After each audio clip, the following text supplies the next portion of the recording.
And of course, salsa. Oh, not the dance. That's the original Mexican health food. Skip the fried chips and use salsa as a sauce or a dip for everything above.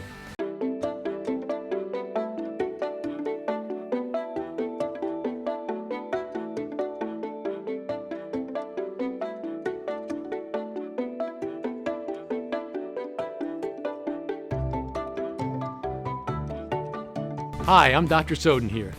Do you like Mexican food, but find lean Mexican food is harder to find than cheap gas? Well, actually, there's plenty to order on most Mexican menus that you won't regret in the morning. Think fajitas, black beans, pure guacamole, ceviche, grilled chicken or fish, veggie enchiladas, whole cheese, and classics like arroz con pollo, chicken and rice, but with brown rice, camarones, also known as shrimp, and of course, salsa. Oh, not the dance. That's the original Mexican health food.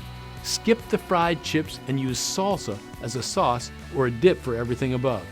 Tomatoes are stellar sources of folate, potassium, and fiber. Onions and garlic are bursting with flavonoids, vitamin C, and blood sugar regulating chromium. Just skip the fried tortilla chips and enjoy lots of salsa with your healthy Mexican favorites.